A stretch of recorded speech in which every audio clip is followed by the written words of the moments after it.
मी नमन करतो कुणाला? श्री वर्धमान भगवंतास. नमस्त्री वर्धमानाय निर्धूत कलिलात्मे. निर्धूत म्हणजे आत्म्याला लागलेलं जे कर्म आहे ते कसं, जसं पायाला चिक्कल लागल्यावर पाणी टाकल्यावर धुवून जाते की नाही, तसं ते धुवून काढले. सालोकाणाम त्रिलोकाणाम म्हणजे ह्या लोकातलं आणि परलोकातलं सगळं ज्ञान प्राप्त होत असते. मग परलोक म्हणजे काय? या लोक म्हणजे कोण? तर 3 लोकाच्या अंतरण जे आहे ज्ञान त्याला हे लोक म्हणतात. आणि परलोक म्हणजे 3 लोकाच्या बाहेरचं जे ज्ञान आहे ते सुद्धा ज्ञान प्राप्त होत असते. सालोकानाम त्रिलोकानाम यज्ञ विद्या दर्पणायते. एका क्षणामध्ये त्याच वेळी दर्पणाप्रमाणे ते प्रकाशित ज्ञान होतं. हे अभिक्ष्ण ज्ञानोपयोग ज्ञानधारी असे महावीर भगवंतासनी कोण नमस्कार केलं? मुनी आचार्य श्री समंतभद्र मुनी महाराज. त्यांच्याकडे पण अभिक्ष्ण ज्ञानोपयोग होतं का नाही? होतं. त्यांनी सांगितलं काय? स्वतःची कीर्ती, मला हे ज्ञान प्राप्त आहे, माझं असं होते, मला तसं होते नाही. तर हे भगवान, तुमचं जे ज्ञान आहे ते अभिक्ष्ण ज्ञानोपयोग आहे की त्या ज्ञानाचा अंत होत नाही. होते काय? अंत नाही. असं जे ज्ञान मग ते कसं धरायचं? तर आचार्य भगवंतांनी सांगितलं की भगवंतासनी जे केवळ ज्ञान प्राप्त होत असते त्यातलं ते ज्यावेळी मुखातून त्यांची वाणी फिरते त्यावेळी त्या केवळ ज्ञानामधलं अनंतावा भाग नुसता प्रवाहित होतो. तो अनंतावा भाग प्रवाहित झालेला ते गंधर्व परमेष्ठी धारण करतात. ते पण कसे? त्यातला अनंतावा भाग ते ग्रहण करतात आणि ते सांगताना त्यातला अनंतावा भाग ते सांगतात. सगळं ज्ञान सांगता येत नाही. त्यानंतर ते गंधर्व परमेष्ठीने सांगितलेले ज्ञान कोण ग्रहण करते? आचार्य परमेष्ठी. ते बी कसं? त्यांनी जे सांगितले त्यातला अनंतावा भाग ग्रहण करतात आणि ते त्यांना कळ त्यातलं अनंतावा भाग लिपिबद्ध करतात.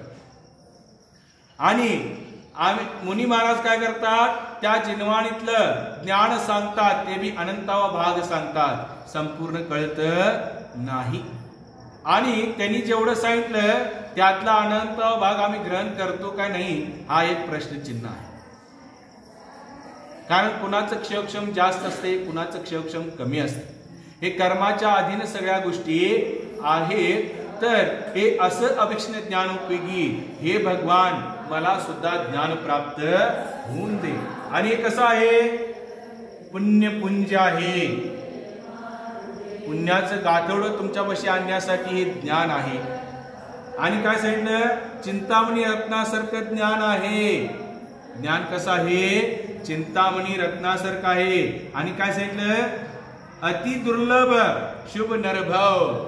आणि केव्हा प्राप्त होते? अति दुर्लभ नरभव ज्याला प्राप्त होते आणि तो काय करतोय? गुरूंचं ऐकून त्या मार्गावर चालतो, त्यावेळी त्याला ज्ञान प्राप्त होत असते. आणि असे ज्ञानधारी जे मुनी महाराज असतात, जे साधक असतात, एक क्षण सुद्धा वाया घालवत नाही. मग आम्ही करतो का? तेवढं करता येत.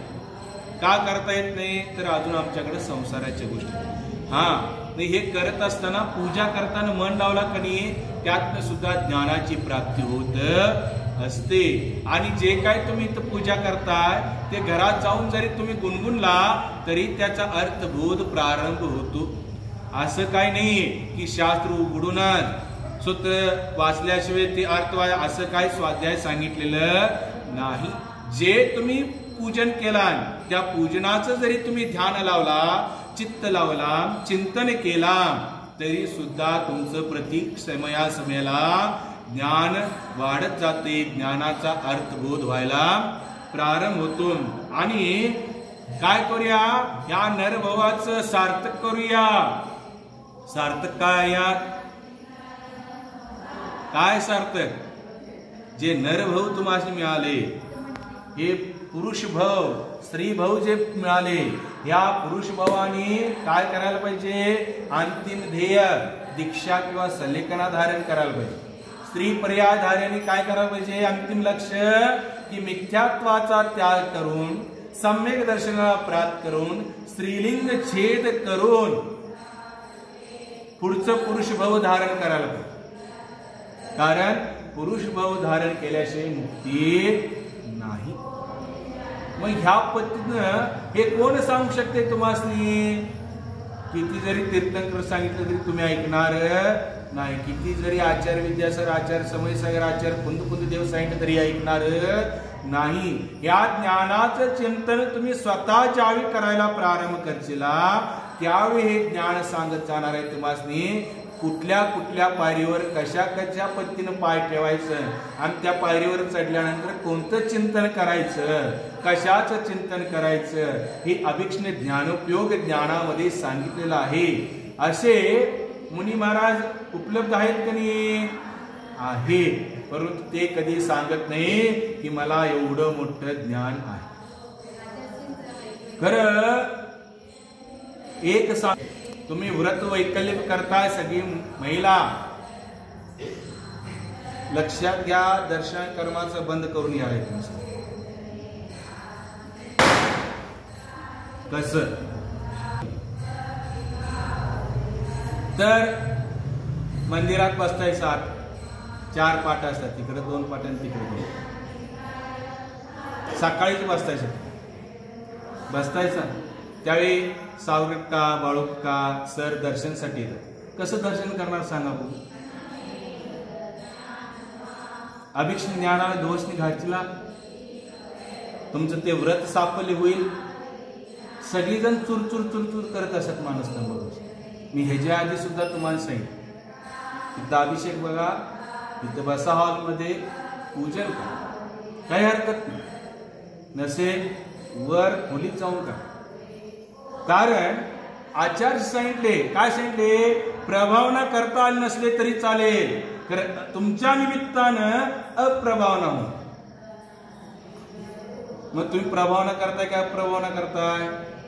भले तुम्ही सवळ्यात आहात, भले तुम्ही उपास निरंकार करताय, भले तुमचं अंतरंग मन चांगलं आहे, परंतु दर्शन, कारण की सगळ्यांना बघायची इच्छा आहे की नाही अभिषेक?